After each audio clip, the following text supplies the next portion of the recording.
In this Use It Up, Make It Do video, we're going to be demonstrating how you can do 3 or 4 loads of wash with the same amount of water, detergent, and fabric softener that you use for one load. This system works if you have a top-loading automatic washing machine.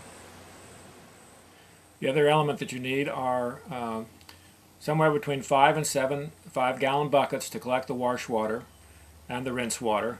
You can use fewer buckets if you can lift a full bucket. If you can feel uncomfortable lifting a full bucket, then use 6 or 7 buckets so you don't have to fill them all the way.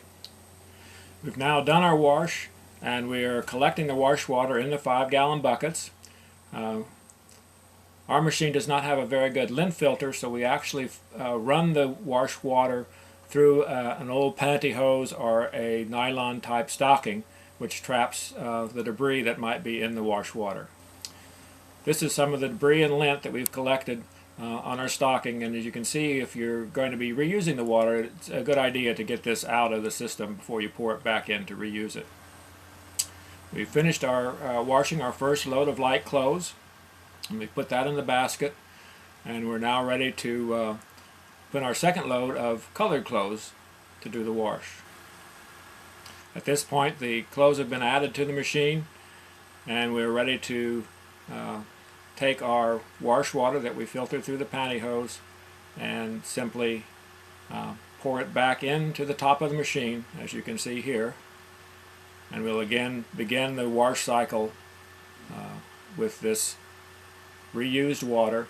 And we found that a wash cycle of about 5 minutes is usually adequate to do a load.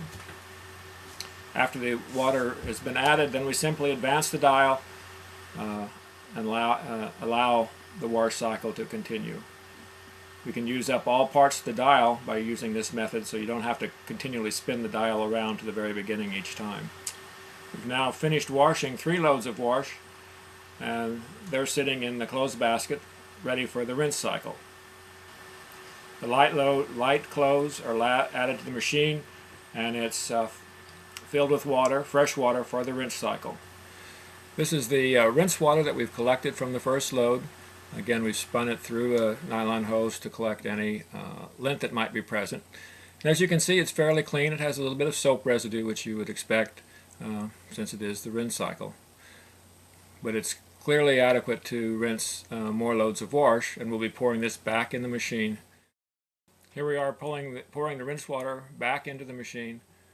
In this case, now we're ready to rinse the third load of clothes, which happen to be the jeans. We've now hung out our 4 loads of wash.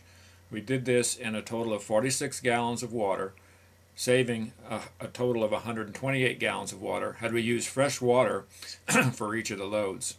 We were also able to use the same amount of soap and a fabric softener for the 4 loads that we would use for just a single load.